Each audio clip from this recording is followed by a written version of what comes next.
네, 반갑습니다. 방금 소개받은 안중범 형제입니다. 저는 현대해상을 직장 사역주로 섬기고 있고 광화문 모임과 일지부를 섬기고 있습니다. 올해는 특별히 추석 이후에 훈련이 시작되었는데 역대급으로 더운 날씨 때문에 훈련 시작 때 너무 덥고 힘들으셨죠.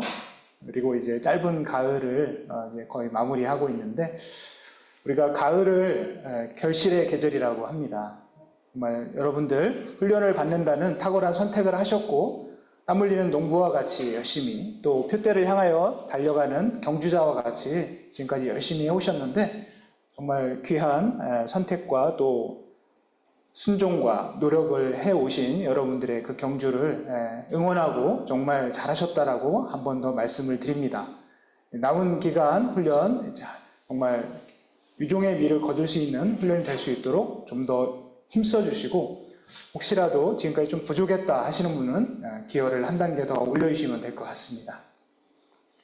훈련이 끝난다고 해서 끝난 게 아니고 이것은 우리가 주님께서 불러주신 귀한 제자의 삶을 살아가는 데 있어서 하나의 관문을 통과하는 것이다 라는 것을 잘 기억하시면서 우리가 정말 제자의 삶을 함께 잘 서로 응원하면서 잘 살아갈 수 있기를 그렇게 기대합니다. 본 강의의 내용은 훈련으로 되는 제자이죠. 월터 헨릭슨, 여러분들 이미 다 읽어보신 책이죠. 월터 헨릭슨이 기록한 이 책을 중심으로 해서 예수님께서 본을 보여주신 제자의 사역의 그 원리를 이 내비게이터 사역 현장에서 또 적용하고 하는 것들을 집대성까지는 아니고 이것을 여기서 표현하기를 집대성이 아니라 제자 사역 입문서라고 표현을 하더라고요. 입문서라고 하면서 우리가 예수님의 본을 따라서 어떻게 제자 사역을 해나가는지에 대한 여러 중요한 원리들을 잘 설명을 해주고 있습니다. 이 책의 원 제목은 이렇게 영어로는 이렇게 되어 있습니다. 이렇게 되어 있는데 이것을 이제 한글로 하자면 제자는 태어나는 것이 아니라 만들어지는 것이다 라고 이렇게 하고 있습니다. 옛날 디자인에 보면 한글로 위에 훈련으로라는 거 위에 보면 제자는 태어나는 것이 아니다 라고 이렇게 쓰고 있는데요. 제자는 훈련으로 되어진다 라고 하는 것을 요지로 이렇게 하고 있습니다. 여러분들도 이제 이 책을 읽으면서 많은 좀 도전과 은혜를 받았을 거라고 생각을 하는데요. 오늘 강의를 통해서 제자가 세워지고 재생산되는 데 있어서 중요한 원리들을 잘 이해하고 또 적용해 나갈 수 있기를 기대합니다. 제가 기도하고 시작하겠습니다. 살아계신 아버지 하나님, 감사합니다. 예수님이 보여주신 제자 삼는 사역의 본과 훈련으로 되는 제자 책자에서 말하는 제자 사역의 원리들과 훈련의 중요성을 잘 이해하고 도전을 받을 수 있도록 인도해 주시옵소서. 예수님의 이름으로 기도드립니다. 아멘. 이 강의의 목적을 우리 다 함께 한번 읽어보겠습니다. 시작. 이 강의의 목적은 제자의 도에 대한 입문서의 내용을 통하여 그리스도께서 걸으셨던 길을 이해하고 제자 대가를 통한 주님의 사역 원리를 습득하여 사역에 적용하도록 돕는 데 있다. 주님의 사역 원리를 우리가 습득하는 것에 그치지 않고 우리의 사역에 잘 적용하는 것이 오늘 강의의 목적입니다. 목차가 많죠. 엄청 많습니다. 그 어느 강의보다, 이게 목차가 많아서 특강인가요? 어느 강의보다 분량이 많은데 그만큼 좀 시간 관계상 짧게 하는 부분도 있으니까 이해를 해 주시기를 바랍니다. 화면에 그 예수님의 사역에 대해서 참 복잡해 보이는데 이렇게 도표화한 것이 있습니다. 예수님께서는 이 땅에 오신 이유가 무엇입니까? 예수님은 왜 이 땅에 오셨습니까? 예수님은 온 인류를 구원하시기 위해서 이 땅에 오셨죠. 그런데 예수님께서 인간으로 태어나셔서 사셨던 장소와 시간대는 한정되어 있습니다. 멀리 떨어져 있고 시간적으로 먼 후대에 있는 이들의 예수님을 직접 만나지 못하지만 그들도 예수님을 통한 구원을 받기 위해서는 어떻게 해야 됩니까? 예수님께 훈련을 받은 제자들이 그것을 전수를 받고 또 다른 제자를 양육하고 그것이 또 전수되어 그것이 재생산되는 과정을 거쳐야만 우리와 같이 예수님이 사시던 곳에서부터 좀 이용만리 떨어져 있고 시간적으로도 2000년 이상 떨어져 살고 있는 우리조차 이 복음을 듣고 구원을 받을 수 있는, 그렇기 때문에 예수님께서는 사역 초기에는 하나님 나라의 복음을 선포하시고 또 병든 자들과 귀신 들린 자들을 고쳐주시는 것을 통해서 하나님의 메시아이심을 드러내는 그 일을 열심히 하셨지만 예수님은 그래서 그것을 통해서 많은 대중들로부터 큰 인기를 얻으셨지만 정작 예수님께서 초점을 두셨던 것은 제자들을 선발하고 또 그들에게 집중해서 그들이 예수님을 대신해서 이후로 예수님의 그 복음을 증거할 수 있는 사람들로 세우는 재생산에 예수님께서는 집중을 하셨다는 것을 우리는 성경을 통해서 잘 알고 있습니다. 여기 사례 연구가 있는데요. 우리 이 사례 연구는 이선녀 자매님, 지난번에 제가 군선교 같이 갔을 때 아주 큰 감동이 되는 간증을 해주시는 걸 들었었는데, 이선녀 자매님께서 사례 연구 한번 읽어주시면 감사하겠습니다. 네, 사례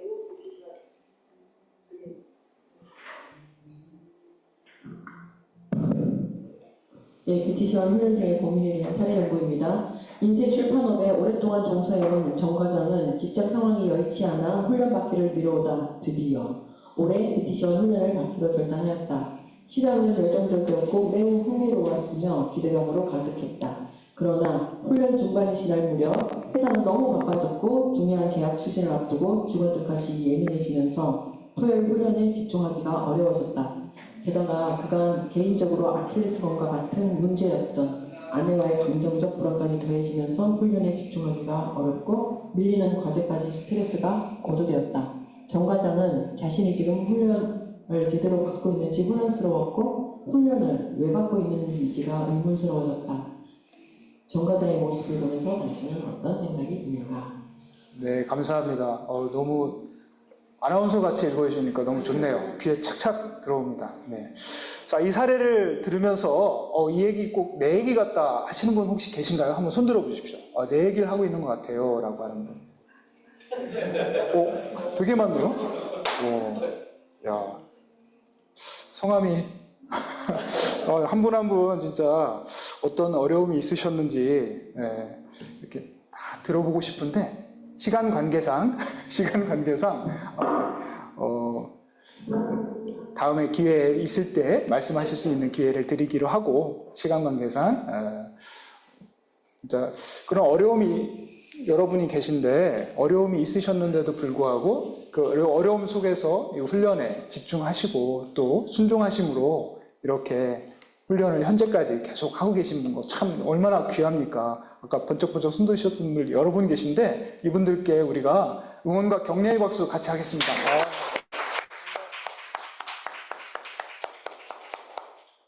시간이 아깝지만 시간상 듣지는 못하지만 정말 응원을 하고 싶습니다.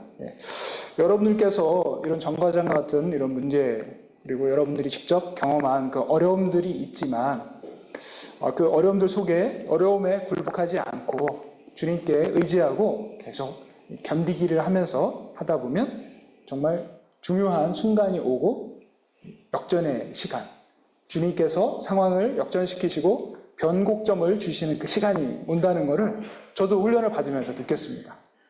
저는 한 3주차인가 4주차에 훈련 포기할 뻔했었는데 변곡점을 주님께서 주셨습니다. 버텼을 때. 여러분들께서도 그런 주님의 은혜를 통해서 오히려 더욱더 견고해지시고 훈련의 유익을 더 풍성히 누리실 거라는 그런 기대를 하게 됩니다. 감사합니다. 자, 오늘의 첫 번째 주제는 훈련을 받아야 하는 이유입니다.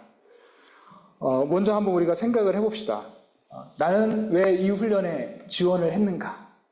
여러분들의 훈련 지원 동기가 무엇이었는지 한번 생각을 해보시기 바랍니다. 순장님한테 등 떠밀려서 한 분도 있을 수도 있고.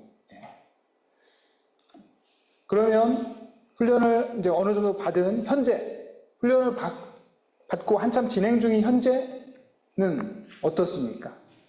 그때의 그 동기와 현재의 동기는 비슷한가요? 달라졌나요? 비슷합니까? 네. 되게 저분은 우리 형제님 김태현님 앞에 계신 분이고 우리 형제님은 되게 아까 지금 마이크 잡고 막 말씀하실 뻔했는데 제가 시간 관계상 말씀을 못 들어서 좀 되게 아쉬운데 정말 이 훈련에 대한 어떤 기대가 있으셨을 것 같은 그런 마음이 듭니다. 그렇게 뭔가 준비되고 막 열심히 하려고 하는 사람을 사탄은 딱 알아요. 집중 공략하기 때문에 어려움이 있으셨을 것 같고,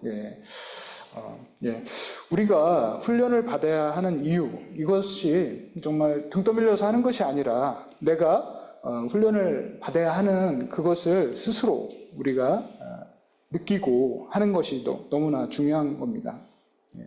정말 이 훈련 받아야 되는 이유, 여러분들의 동기도 진짜 중요한 문제이기 때문에 한 분 한 분 여쭤보고 싶은데 이것도 역시 시간 관계상 넘어가기로 하고요. 그 각자의 마음에 있을 거라고 생각을 합니다. 오늘 내용은 훈련을 왜 받아야 하고 무엇을 위해서 받아야 하는지를 명확하게 설명을 해주고 있고 우리 교재에서는 세 가지를 말씀을 하고 있습니다. 그 첫 번째는 그리스도 안에서 성장하기 위해서입니다. 하나님은 우리가 영적으로 거듭난 이후 갓난아기와 같은 상태로 끝까지 가는 걸 원치 않으시고 우리가 그리스도의 장성한 분량이 충만한 데까지 이르도록 성장하기를 원하십니다. 그래서 훈련이 필요하고 훈련을 허락하십니다. 두 번째 이유는 정금과 같은 믿음을 갖게 되기 때문입니다. 우리가 이 훈련, 여러 형태의 훈련이 있죠. 이런 BTC 같은 훈련도 있고 또 고난이라는 그런 훈련도 받게 되죠. 우리가 그런 훈련을 받으면서 훈련을 받으신 분들은 다 느끼셨을 겁니다. 훈련을 통해서 나의 믿음의 근본 동기가 무엇이고 나의 존재의 목적이 무엇인지에 대해서 정말 불순물과 같은 어떤 것들이 다 정제되고 정금과 같이 내가 태어나고 있다라는 것을 알게 되는데 훈련은 그런 면에서 유익이 됩니다. 세 번째는 제자로 쓰임을 받기 위해서입니다. 우리가 마음은 원이로 돼 훈련되지 않으면 할 수가 없죠. 훈련을 통해서 영적 재생산을 어떻게 이루고 그것을 어떻게 계승시켜 가는지를 직접 익히고 또 그것을 실천하고 적용을 해나가게 하는 면에서 훈련은 우리에게 너무나 중요하고 필요합니다. 여기 디모데후서 2장 말씀이 있는데 이 말씀 우리 김도윤 형제님 아까 마이크 한번 드셨는데 이 말씀 좀 읽어주십시오. 1절 내 아들아 그러므로 너는 그리스도 예수 안에 있는 은혜 가운데서 강하고 2절 또 내가 많은 증인 앞에서 내게 들은 말을 충성된 사람들에게 부탁하라. 그들이 또 다른 사람들을 가르칠 수 있으리라. 아멘. 감사합니다. 네. 우리는 훈련을 통해서 그리스도 예수 안에 있는 은혜를 더 깊이 경험을 할 수 있고 또 그 안에서 강건해질 수가 있습니다. 뿐만 아니라 바울이 디모데가 충성된 사람이 또 다른 충성된 사람을 양육하고 제자로 삼은 이 영적 재생산을 우리가 할 수가 있습니다. 부르심을 받은 사람들이 제자로 쓰임받기 위해서는 쓰시기에 합당한 자질을 갖춰야 되는데요. 여기 화면에 하나님이 쓰시는 사람에게 개발되어야 될 자질 9가지가 나옵니다. 여러분들은 본능적으로 이미 이걸 쓰고 계시죠? 이게 훈련생의 본능인 것 같습니다. 뭔가 빈칸 채우기를 해야 될 일이 있을 때 자, 채우십시오. 채울 시간을 드리겠습니다.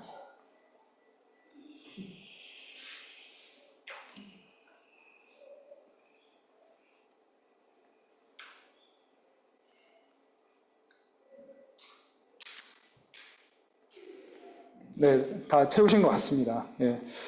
이 9가지를 한번 보면서 나는 이런 자질을 나는 타고 태어난 것 같아.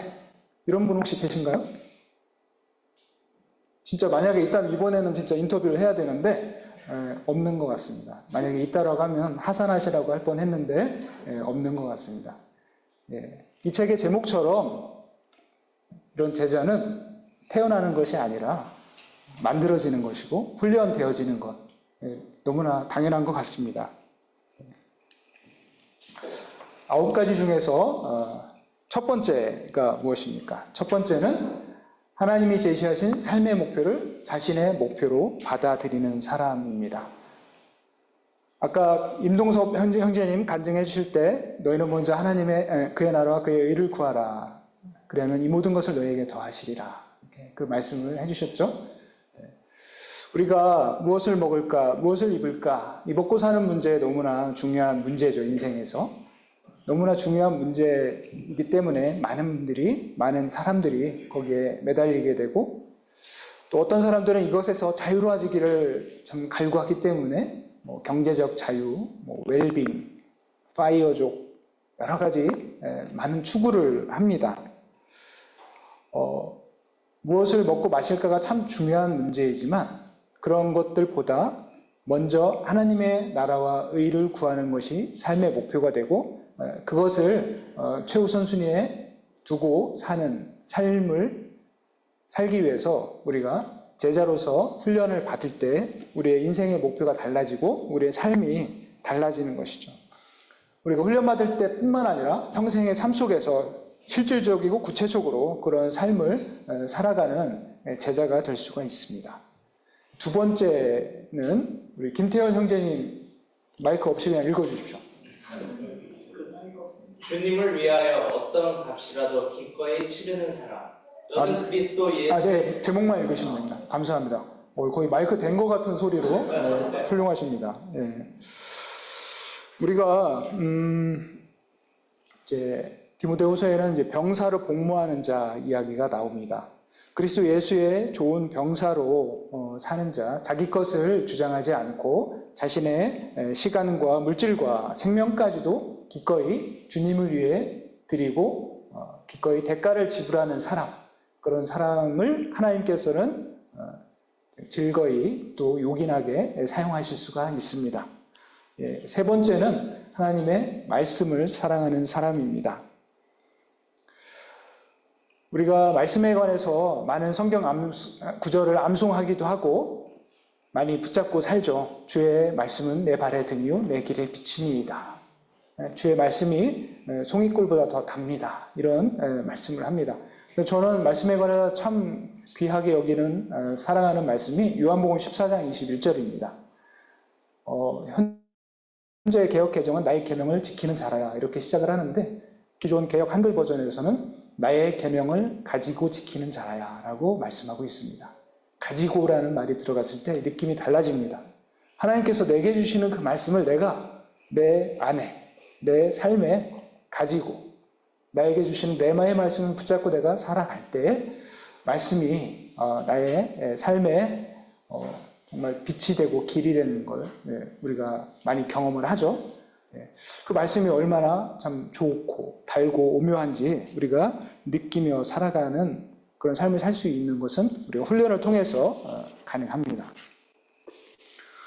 네 번째는 우리 저기 형님도 목소리 클 것 같아요. 한번 말씀해 주십시오. 이 제목만. 종의 마음을 가졌나. 그래요. 육성으로 하셔도 될 만한. 감사합니다. 예수님께서 이 세상에 오신 것은 섬김을 받으려 함이 아니라 도리어 섬기려 하고 자기 목숨을 많은 사람의 대속물로 주시려 오셨다라고 말씀을 하셨죠. 예수님의 이 서번트 리더십을 우리가 정말 배우고 우리가 익힐 수 있는 것, 훈련을 통해서 정말 그것을 배울 수가 있습니다.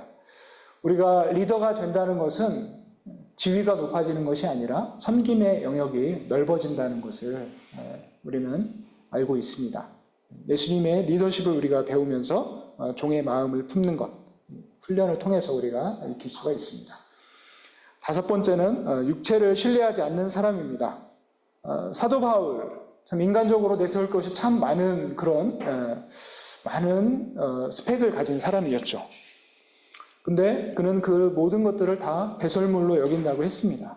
그가 만났던 여러 위험한 상황 속에서 그가 가진 스펙들은 정말 스펙으로 그가 살아남을 수 있는 것이 아니었거든요. 그가 살아남을 수 있었던 것은 오직 하나님의 은혜였습니다. 극심한 환난을 겪으면서 그는 자기를 의지하지 말고 오직 죽은 자를 다시 살리시는 하나님만 의지하게 하심이라라는 고백을 통해서 하나님께서 그를 그 위험에서 건지셨음을 얘기하고 있습니다. 그러면서 육체를 신뢰하지 않고 오직 주님만을 신뢰하는 믿음의 삶을 살았다는 간증을 우리에게 해주고 있습니다. 여섯 번째는 독립적인 기질을 가지고 있지 않은 사람입니다. 무의기를 패하는 어떤 사람들의 습관과 같이 하지 말라고 말씀을 하시면서 사랑과 선행을 격려하라고 히브리서 말씀을 우리에게 권면하고 있는데요. 우리가 순원을 양육하면서 또 함께 동역자로 동역을 하면서 정말 사랑과 선행을 격려할 수 있고 모이기를 힘쓰는 사람과 함께 할 때 정말 서로에게 큰 힘이 되죠. 그런데 어떤 사람이 제가 알아서 잘 할게요 라고 한다든가 저는 누구한테 터치받는 거 안 좋아해요 라는 말을 쌀쌀하게 했을 때 그런 사람은 정말 하나님이 한번 들었다 놓으셔야 되지 않을까 이런 생각이 들죠. 우리가 독립적인 기질이 아니라 정말 수용할 수 있고 함께 할 수 있는 그런 기질이 필요한데 훈련을 통해서 우리가 더욱더 다져지는 것 같습니다. 일곱 번째는 사람을 사랑하는 사람입니다. 하나님을 사랑할 뿐만 아니라 다른 사람에게 관심을 갖고 다른 사람에게 긍휼의 마음을 가질 수 있는 사람, 즐거워하는 자들과 함께 즐거워하고 우는 자들과 함께 울라고 하신 말씀과 같이 사람에게 사랑을 서로 주고받을 수 있는 그런 사람입니다. 여덟 번째는 쓴뿌리의 올무에 걸리지 않는 사람입니다. 쓴뿌리가 있을 때 모든 것을 다 막아버릴 수가 있죠. 자기와 하나님과의 관계, 자기와 다른 사람들과의 관계, 또 그가 속해 있는 공동체의 관계, 여러 면에서 정말 독초와 같이 아니면 미꾸라지 한 마리가 온 웅덩이를 해젓는 것과 같이 정말 큰 장애물이 되는데 이런 쓴뿌리가 예수님을 통해서 회개가 이루어지고 또 상처가 치유되고 하는 과정을 통해서 쓴뿌리가 해결이 될 때 우리가 훈련이 되어지고 또 하나님이 쓰실 수 있는 사람이 될 수가 있습니다. 아홉 번째는 자기의 삶을 훈련할 줄 아는 사람입니다. 많은 사람들이 기도할 때 여러분들 기도 제목 서로 이제 중보 기도 제목 공유하실 텐데 거기에 보면 아무 일 없게 해주세요라는 기도 제목들이 간혹 이렇게 보일 겁니다. 많은 사람들이 그렇게 기도를 해요. 아무 일 없게. 근데 이게 좋은 기도인가 한번 생각해 볼 필요가 있다고 저는 생각합니다. 만약에 야곱이 만약 이런 기도를 했다고 생각을 해보세요.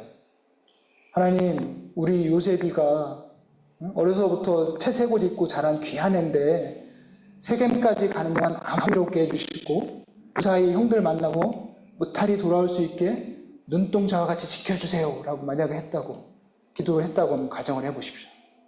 하나님께서 야곱아 참 네가 곤란한 것을 기도하고 있구나.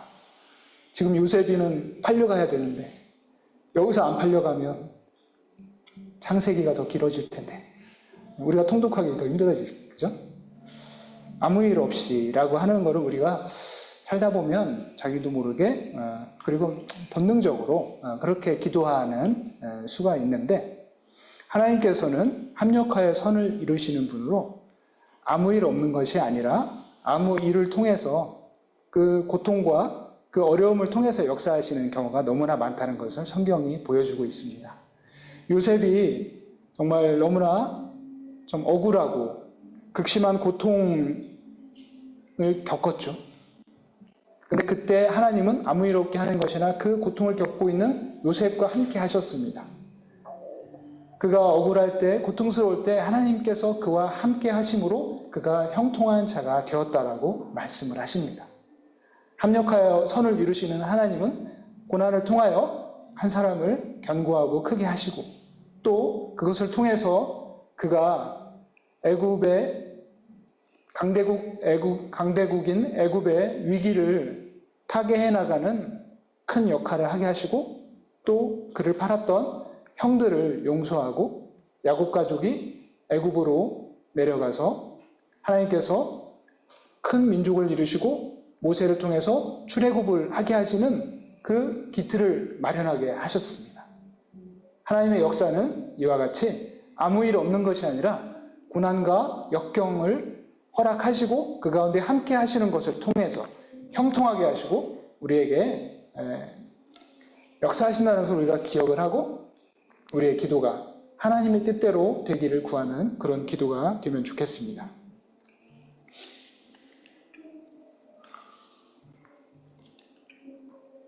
네.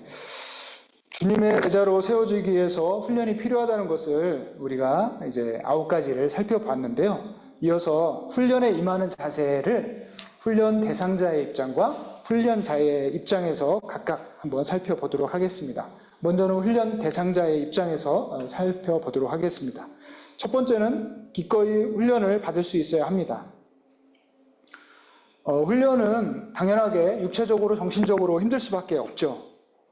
자기가 원치 않는 상황이나 힘든 상황을 만날 수밖에 없는데 그것을 이제 견뎌내고 자원하는 마음으로 훈련에 참여하고 자기가 할 수 있는 정도까지만이 아니라 그 이상을 하는 것을 통해서 우리가 성장을 할 수가 있습니다.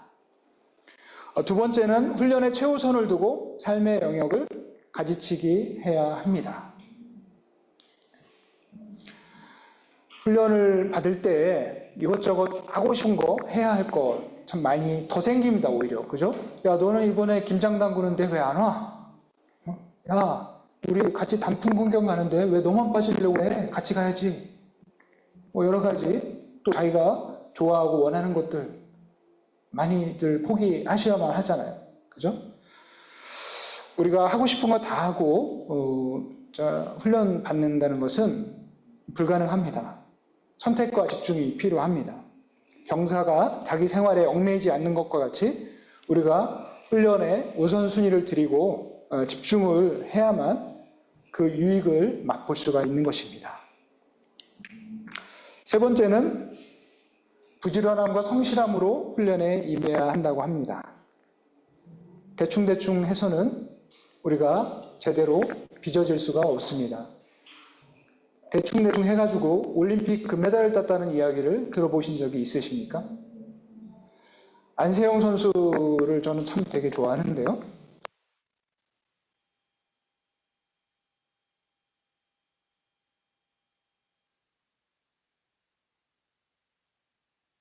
훈련과 땀을 흘리면서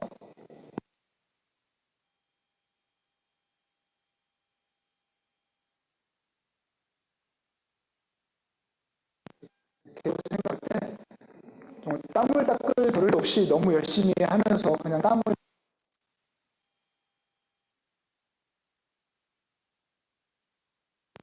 줘서 그러고 열심히 하는 그런 대가가 아름다운 열매로 나타나는 그런 모델이 아닌가 이렇게 생각을 합니다. 우리도 주님 나라를 위한 주님이 허락하신 이 훈련에 부지런함과 성실함으로 임해야 될 것 같습니다. 자, 네 번째는 우리 임동석 현장님 읽어주시기 바랍니다. 그냥 읽어도 될 것 같습니다. 제목만요. 예. 4번. 어려움 앞에서도 예수님을 바라보며 믿음으로 인내함. 예, 감사합니다. 예. 포기하고 싶은 마음이 들 때가 많이 있을 수 있는데 그때 믿음의 주요 온전케 하시는 예수님을 바라보고 어려움을 예수님의 능력과 도우심으로 우리가 훈련 대상자로서 극복을 해 나가야 될 것 같습니다. 여러분들 아까 정말 포기할 뻔하고 어려운 과정들 많이 거치셨다고 하셨는데 예수님을 바라보고 예수님께 의지할 때 전환점을 마련해 주시는 예수님의 은혜가 여러분들 각 개개인에게 있을 거라고 믿습니다. 이번에는 훈련자의 입장에서 한번 살펴보도록 하겠습니다. 첫 번째는 기관으로 직무하지 말고 비전으로 직무하라고 하고 있습니다. 우리 BBB 참 좋은 선교 단체이죠. 또 CCC나 내비게이터 여러 좋은 선교 단체들이 있는데 그 어떤 기관이나 선교 단체도 아무리 훌륭하다 해도 하나님의 나라의 가치 체계에 있어서는 최고가 될 수는 없다는 걸 우리는 알고 BBB맨이라기보다 그리스도의 제자로서 우리의 순원들을 직무하고 또 양육을 해야 되고 함께 그 비전을 품고 나가야 되겠습니다. 두 번째는 자원하여 헌신하는 충성된 사람을 선택할 것이라고 하고 있습니다. 요한복음 6장에 보면 예수님께서 오병이어의 기적을 행하시자 수많은 사람들이 예수님을 임금 삼고자 한다는 내용이 있습니다. 예수님께 모여서 정말 많은 이들이 환호를 했고 그때 예수님이 뭐라고 하셨습니까? 임금 삼으려는 그들 앞에서 내 몸을 먹고 내 피를 마시지 않는 자는 하나님 나라를 들어갈 수 없다라는 말씀을 하셨습니다. 방금 전까지도 환호하고 예수님을 임금 삼으려 했던 많은 사람들이 그 말이 이 말은 어렵도다라고 하면서 예수님을 떠나버렸습니다. 그때 예수님이 남아있는 제자들을 바라보시면서 너희도 가려느냐? 라고 했을 때 베드로가 생명의 말씀이 여기 계시오니 우리가 어디로 가리까? 이렇게 말씀하셨죠. 충성된 사람, 환호하는 무리가 아니라 충성된 사람을 선택하고 그를 집중해서 양육하는 것, 이것이 훈련자에게는 필요합니다. 세 번째는 사역 속으로 뛰어들지 말고 사역을 서서히 키워나갈 것이라고 이야기하고 있습니다. 제가 광화문 모임에 처음 왔을 때 너무 큰 감동을 받고 참 대단한 분들이다라고 생각을 했지만 저는 그들과 같이 될 수 없을 것 같았고 언제 내가 도망가지? 이런 생각을 하고 있었는데 그런 생각하고 있는 저에게 뭔가를 시켰다면 바로 도망갔을 것 같습니다. 계속해서 양육을 받고 또 훈련을 받고 스텝 바이 스텝 여러 역할들을 저에게 부여를 해 주셨을 때 제가 하나하나 감당을 해 나가면서 더 성장을 하고 또 그 비전을 나의 비전으로 삼고 또 섬김의 그 지경이 더 넓어지는 그런 경험을 했습니다. 훈련자는 이와 같은 방식으로 훈련생을 세우고 또 양육을 해야 되겠습니다. 네 번째는 일에 사람을 맞추지 말고 사람에게 일을 맞출 것. 우리 모두는 다 유기체 구성원들이죠. 각자 그 기질과 또 달란트들이 다 다릅니다. 어떤 사람은 눈의 역할을 할 수 있고요. 어떤 사람들은 발가락의 역할을 할 수 있고 어떤 사람들은 머리털의 역할을 할 수가 있습니다. 각자의 그 기질과 달란트에 맞게 그런 일을 위임을 하고 그 각 사람에게 일을 맞춰야 됩니다. 다섯 번째는 전인적 성장과 개발을 도와줄 것입니다. 누가복음 2장 52절 우리가 잘 알죠? 예수는 그 지혜와 키가 자라가며 하나님과 사람에게 더욱 사랑스러워 가시더라. 예수님께서 지적, 육체적, 영적, 사회적인 면에서 점점 성장해 가셨던 모습을 말씀해 주고 있는데요. 우리가 균형 있게 각 방면에서 균형 있게 성장을 할 수 있도록 맨투맨을 하고 그래서 성경 공부, 우리 모임에서 또 각자의 가정에서 또 각자의 직장과 사회에서 그 역할을 해 나갈 수 있도록 해야 됩니다. 만약에 이제 순원 양육을 하는데 이 순원이 술 문제로 엄청 고민을 하고 있어요. 지금 결단을 해야 하나 말아야 되나 이런 순원 맨투맨 하는데 순장님이 우리 형제님 잘 지내셨죠? 예, 혹시 그동안 지냈던 것 중에 은혜로웠던 것 또 고민거리 있으면 말씀해 보세요. 이렇게 양육을 시작을 하면 순장님 제가 이런 문제가 있습니다 라고 하면서 이야기를 할 수 있잖아요. 그런데 그렇게 안 하고 순원 왔어요? 자, 지난주에 내준 성경 읽기 다 읽었나요? 네, 읽었죠. 기도는 하루 30분 이상 잘 했나요? 네, 가로 열고 기도할 수밖에 없는 상황이에요. 가로 닫고. 그 다음에 바로 교재 21페이지 펴세요. 이렇게 하면 이 순원은 답답한 게 있어도 말할 기회도 얻지 못하고 성경 공부도 눈에 안 들어오고 이런 상황이 반복되다 보면 오래 못 가겠죠. 인격적으로 그 사람에 맞게 우리가 잘 터치하면서 양육을 해야 됩니다. 여섯 번째는 사랑과 책망을 적절히 조화시킬 것이라고 말씀하고 있습니다.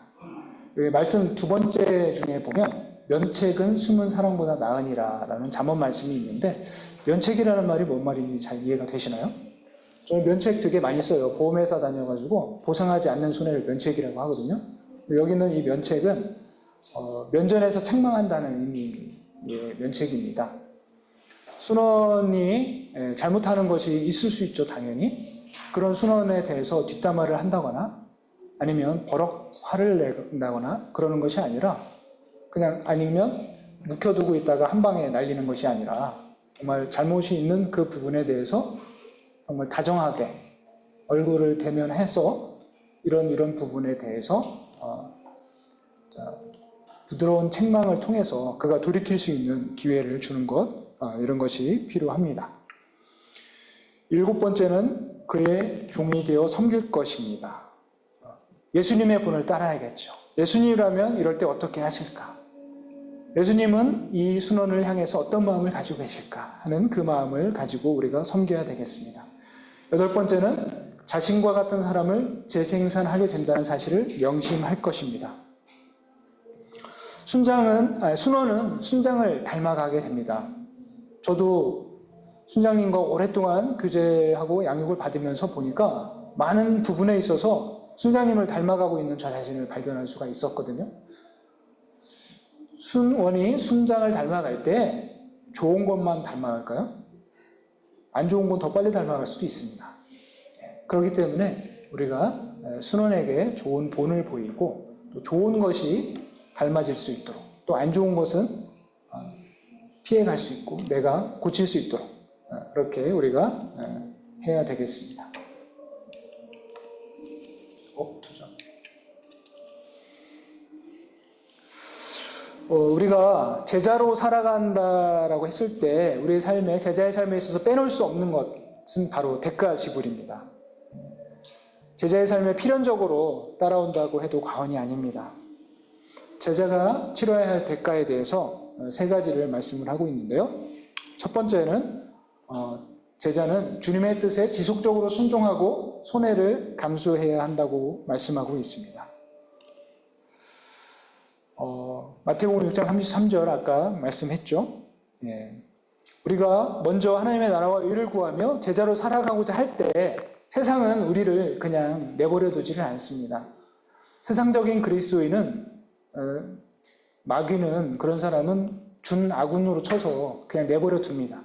근데 먼저 하나님의 나라와 의를 구하려 하고 제자로 살아가고자 하는 사람은 바로 적군으로 블랙리스트에 올라가기 때문에 사탄은 우리를 여러모로 공격을 해오죠.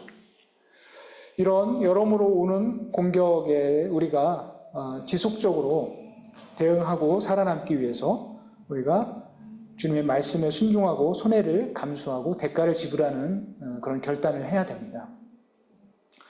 제가 상당 기간 세상적인 그리스도인으로 살다가 예수님을 첫 자리로 모셔야 되겠다는 그런 마음의 결심을 했을 때 여러 이슈 중에 술 문제가 참 큰 문제였습니다. 술을 마시고 있었거든요. 근데 결단을 해야 되겠다. 제자로 살기 위해서는 술 문제를 결단을 하면 많은 불이익이 있겠지만 주님이 더 크신 분이고 이기게 해주실 것을 믿고 그렇게 결단을 했습니다. 그렇게 어느 정도 시간이 지나니까 저희 담당 임원께서 저희 팀장님을 통해서 말씀을 하셨어요. 야, 너는 정말 일도 잘하고 이러면서 참 다 좋은데 술을 안 마시는 게 문제다. 네가 지금은 모르겠지만 앞으로 관리자가 되고 앞으로 더 위로 올라가면 많은 후배들을 챙기고 하려면 술 마시는 게 꼭 필요한데 마음을 바꾸면 안 되겠니? 아주 부드럽게 속삭여 주셨습니다. 참 고민이 되었죠. 하지만 그렇게 저를 어여삐 여겨주시는 것에 대해서 감사의 표시를 하고, 감사하지만 제가 하나님과의 약속을 살기 위해서 술은 제가 마시지 못하겠고 대신 더 열심히 노력하겠습니다. 일하겠습니다. 이렇게 하니까 그분 입장에서는 그것을 그대로 안 받아들이시죠. 얘는 제껴야겠구나. 제껴지는 상황이, 그래서 아픔이 좀 있었는데요. 대가 지불이 우리에게 필요한 요소들이 몇 가지가 있죠. 그때 우리가 과감하게 결단을 하고 믿음으로 주님께 맡기는 그것이 우리에게 필요합니다. 두 번째는 내 삶의 모든 영역을 내어드리는 것입니다. 삶의 모든 영역에서 예수님께 나의 소유권과 사용권과 회수권이 있음을 인정하고 내어드려야 됩니다. 재물이나 또 진로나 승진, 결혼, 자녀 문제, 그런 모든 문제에 있어서 우리가 주님의 주재권을 인정을 해야 됩니다. 나를 구원해 주신 구세주로는 너무 감사한데 내 주인으로 모셔서 내가 혹시 원치 않는 일을 시키시면 어떡하지? 내가 하기 힘든 일을 하라고 하면 어떡하지? 라고 하는 그런 두려움이 저한테는 있었거든요, 옛날에. 그렇게 하니까 계속 진짜 멀어질 수밖에 없었는데, 그때 수련회를 통해서 하나님께서 강사 목사님에게, 목사님 통해서 저한테 주시는 말씀이 저의 그런 모습을 직시하게 하시고, 제가 얼마나 이기적이었고 어리석었는지를 깨닫게 하시고, 하나님 앞에 눈물로서 회개를 하고 주님을 첫 자리에 모시는 그런 결단을 할 수가 있었습니다. 우리가 알라딘의 그 지니와 같이 내가 필요할 때 써먹는 그런 존재가 아니라 주님을 나의 주님으로 모시고 전인격적으로 주님께 우선순위와 주재권을 인정하고 드릴 때 주님께서는 우리를 제자로 사용하실 수가 있습니다. 세 번째는 주님의 길을 걷기로 결단하고 끝까지 주님만을 바라보며 인내함입니다. 우리가 아까도 말씀드렸지만 세상적인 그리스도인이 아니라 주님을 첫자리에 모시고 주님의 제자로 살고자 했을 때 사탄의 우선 공격 대상이 되고 블랙리스트에 올라가 있어서 많은 어려움을 겪게 되지만, 그때마다 주님을 바라보고 주님의 도우심을 구하면서 우리가 주님을 통해서 승리하고 주님이 원하시는 제자의 삶을 살아갈 수가 있습니다. 네, 그리고 다섯 번째로 우리가 큰 제목, 제자를 훈련시키는 방법입니다. 제자를 훈련시키는 방법에 대해서 나오는 것 중에 첫 번째는 양육입니다. 양육은 왼편에 1, 2, 3, 4가 있는데요. 우리 김태현 형제님께서 1, 2, 3, 4번 한번 읽어주시면 감사하겠습니다.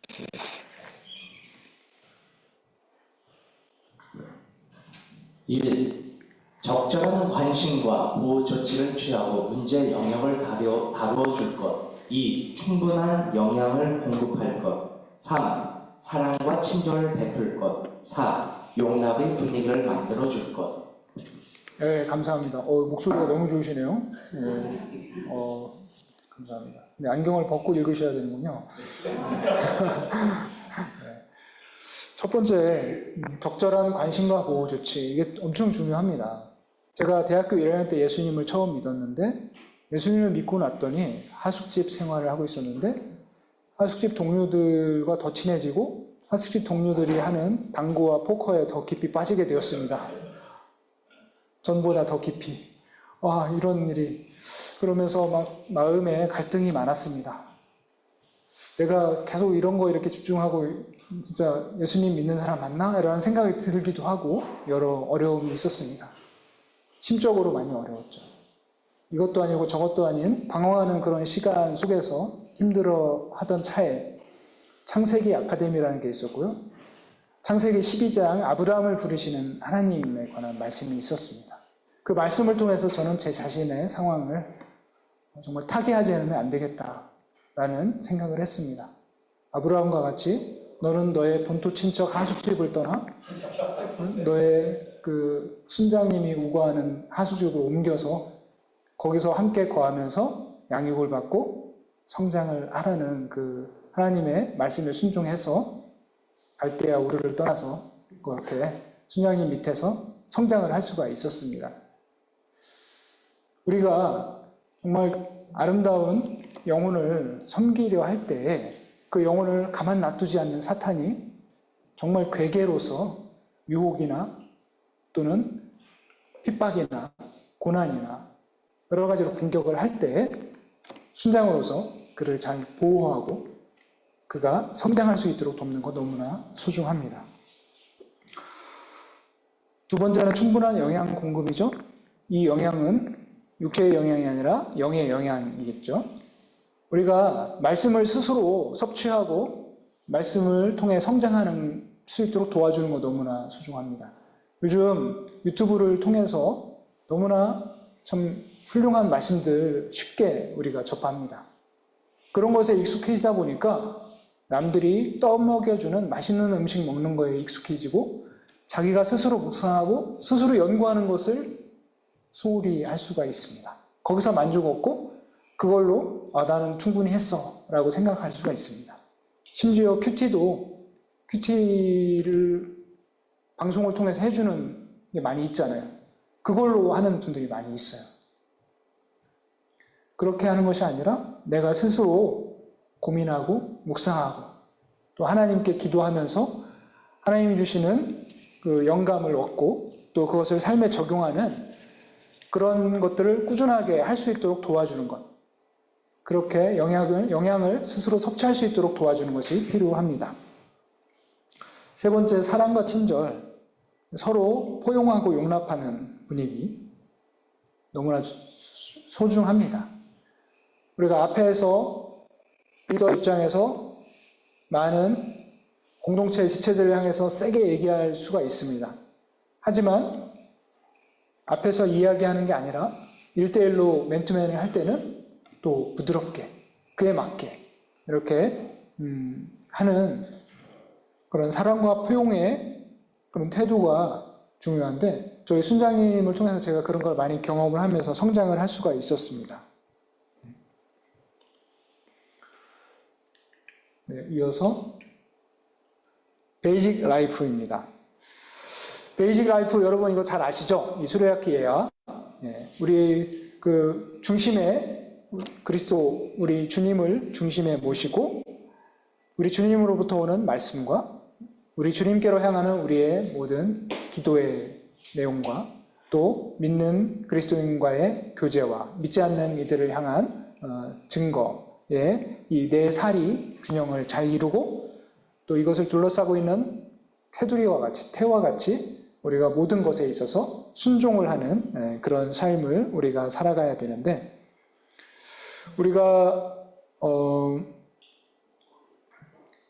이런 모든 영역에서 이 수레바퀴 예화를 잘 기억을 하면서 균형 있게 잘 성장을 해 나가야 되겠습니다.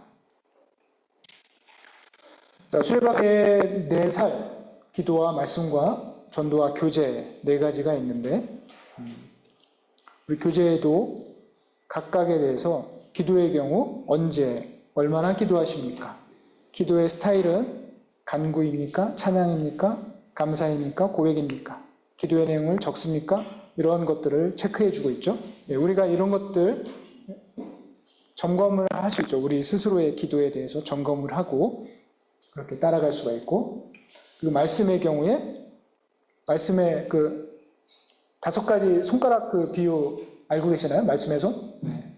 듣기, 읽기, 성경 공부, 암송, 묵상. 이 5가지를 균형 있게 함으로써 우리가 말씀을 잘 섭취하는 습관이 몸에 배는 것이 중요합니다.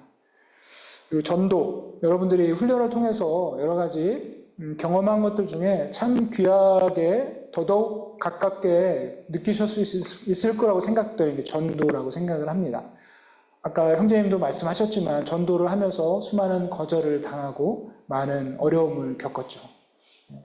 근데 여러분들 지난주에 군부대 다녀오셨죠? 모든 사람이 그렇게 양양양 이렇게 순한 양처럼 잘 들어주고 하면 얼마나 기쁠까, 그죠? 서울역에 양양양 이렇게 쫙 깔려 있으면 얼마나 좋을까. 네, 근데 현실은 안 그렇다는 것을 우리는 잘 알고 있고,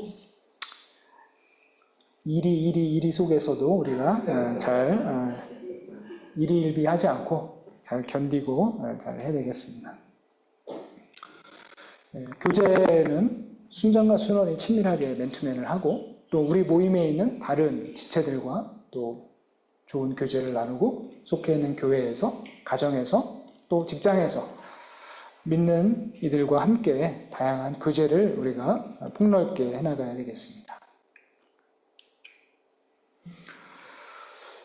제자를 훈련시키는 방법 세 번째는 확신과 전망입니다. 여기 4가지 나오고 있는데요. 우선 채울 게 좀 여러 개죠. 일단 채우시고, 채우시는 동안 제가 읽어드릴게요.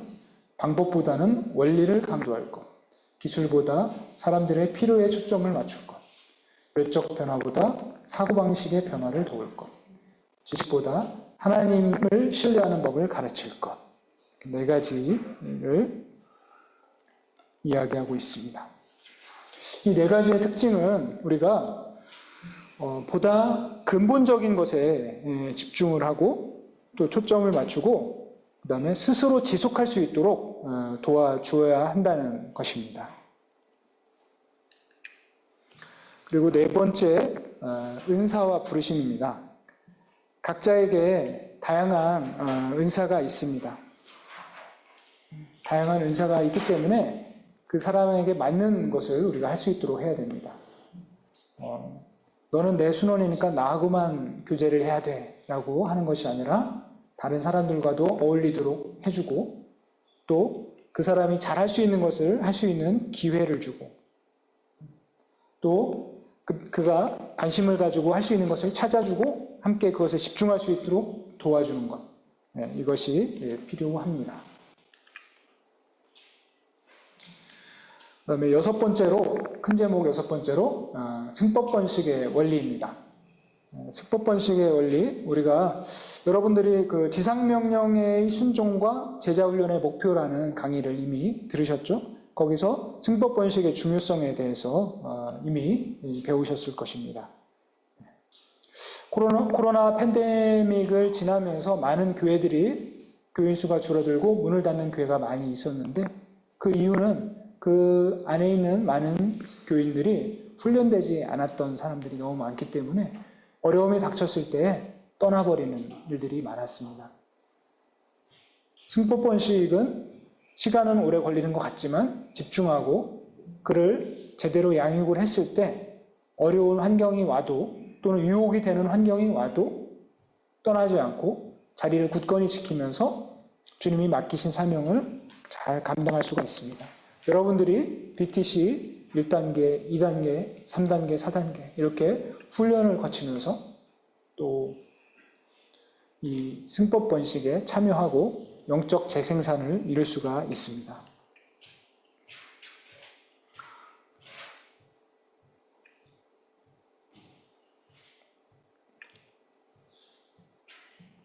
두 개가 넘어갔나? 잠깐만요.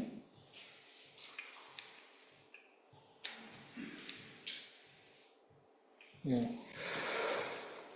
큰 제목 7번째, 생애 목표 설정입니다. 7번째에 이제 있는데, 제목만 한번 우리 앞에 자매님께서 한번 좀 읽어주시면 감사하겠습니다. 제목만 2개 앞에 화면 보시고. 창조주의 목적, 뜻에 맞춰 살 때 인생의 의미가 있다. 2. 인생의 진정한 목적을 알 때 당시 나의 목표가 의미가 있다. 예, 감사합니다. 우리를 부르신 하나님의 목적에 부합하는 삶을 살 때 정말 의미 있는 인생을 살 수가 있죠. 자기가 주인이 되고 싶어하고 자유를 갈구해서 포도나무 대신 예수님을 떠난 가지는 어떻게 됩니까? 곧 생명을 잃고 죽어버리게 되죠. 우리가 포도나무 대신 예수님 안에 하나님의 창조의 목적에 맞게 살아갈 때 우리가 생명력을 누릴 수 있다는 것을 예수님의 비유를 통해서 우리는 잘 배웠습니다. 우리가 무엇을 위해서 살아야 하는지 몰라서 방황하는 경우가 많이 있는데 예수님을 통해서 하나님의 뜻, 우리 인생을 향하신 하나님의 뜻을 깨닫고 그 뜻대로 살아갈 때 우리의 인생이 가장 가치 있는 인생이 될 수 있습니다. 다음 3번과 4번인데요. 3번과 4번은 우리 앞에 계신 자매님 읽어주시면 옆에 마이크 저기 가까이에 있습니다. 단순하고 편안한 그리스도인의 삶과 대가를 지불하는 그리스도인의 삶의 근본적인 차이는 영적 재상산에 있다. 4. 하나님을 위하여 사람들을 세우는 일에 당신 나의 삶을 투자하는 것보다 더 큰 삶의 목표는 없다. 예, 감사합니다. 우리가 무엇을 위해 살고 무엇에 만족하며 살 것인가? 사람을 세우는 일에 우리가 만족하며 사람을 세우는 일을 위해서 살아간 것. 이것이 우리가 이번 훈련을 받는 이유 아니겠습니까? 우리가 이런 것을 위해 살아가는 삶이 얼마나 가치 있는 삶인가 우리가 잘 깨닫고 또 경험해야 되겠는데요. 아래에 말씀이 있죠? 데살로니가전서 2장 8절 말씀 우리 같이 한번 읽어볼까요? 시작! 우리가 이같이 너희를 사모하여 하나님의 복음뿐 아니라 우리의 목숨까지도 너희에게 주기를 기뻐함은 너희가 우리의 사랑하는 자 됨이라. 아멘. 바울의 이 선포가 우리 모두의 선포가 되기를 원합니다. 인생의 목표 설정. 이거 안 넘어가네요? 좀 넘겨주시겠어요? 네. 5번째와 6번째에 있는데 이거는 우리 아직 안 읽어보신 분이 한 분 계시는 것 같아요. 저희 형제님 아까 읽으셨나요? 안 읽으셨죠? 네, 읽어주시면 5번 제목, 6번 제목 읽어주시면 감사하겠습니다. 하나님이 원하시는 일에 삶을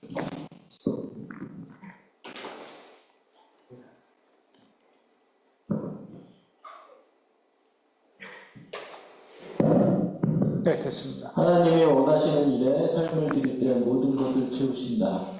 하나님이 쓰시는 사람으로 하는 것은 생애 가운데 최고의 특권이다. 네, 감사합니다. 이 마태복음 6장 33절 말씀이 계속해서 나오고 있죠. 그만큼 중요하고 우리의 제자의 삶에 있어서 가장 중심이 되는 말씀이기 때문에 반복되어져 나오는 것 같습니다. 우리가 양손에 정말 좋은 것을 가득 들고 있다고 한번 생각을 해봅시다. 손에 10,000원짜리를 꽉 차게 한 손에 약 500만 원씩 10,000원짜리로 그래서 1,000만 원을 딱 들고 있으면 상상해보면 어떻습니까? 기분이 좋죠?